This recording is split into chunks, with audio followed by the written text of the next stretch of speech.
What else? Then the next thing I'm going to do is I'm going to start using these smaller pieces of wood, like kindling. It's really teaching them how to build a fire from just using a knife. So we're just showing them how to do it without paper. It's really hard to get in here. Educators and children play out with Trevor Beach in an effort to bring together all nature-based education programs to one place for an inspiring outdoor weekend event.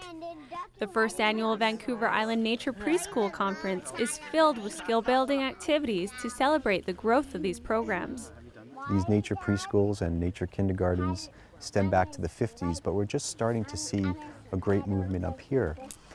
And about 5 years ago, the first nature preschool started in Victoria.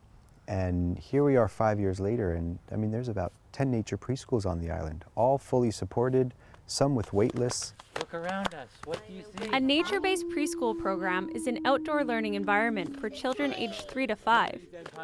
If you're in a park or a field, that wouldn't necessarily classify. Or if you're in a park with a manicured landscaped environment, that wouldn't qualify.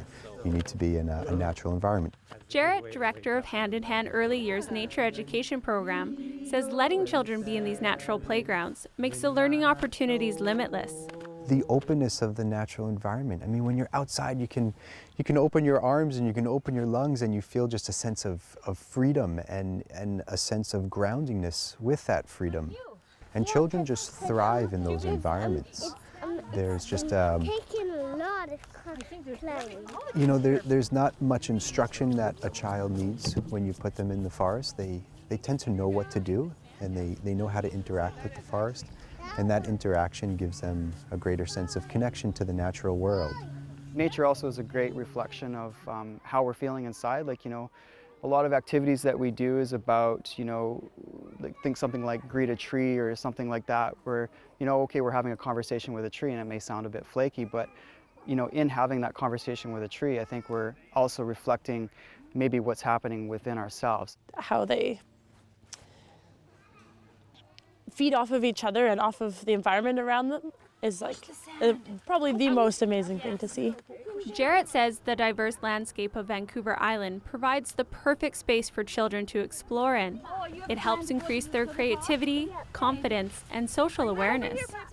I think it's really important that kids get a lot of time outside, especially at a young age.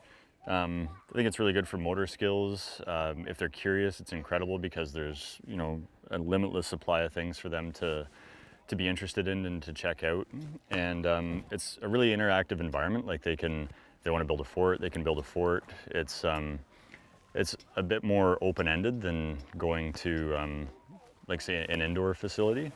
When we're taking people outdoors, it breaks down our needs into to simple things. It's, you know, food, shelter, and warmth. You know, those are kind of the three basics that we need when we're outdoors.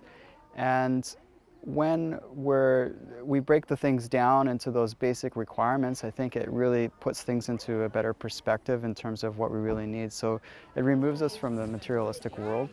Will says Western society is seeing a big disconnect due to the heavy emphasis of using technology and not enough focus on getting children outdoors. He says nature-based programs help reconnect kids to the environment, which is vital for their development.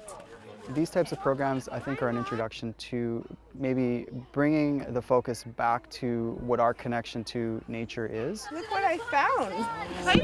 Nanaimo will be opening its first nature-based program, Nanaimo Forest School, this upcoming September. For Go on Shaw TV, I'm Ryan LaPlante. They won't hurt you. Really?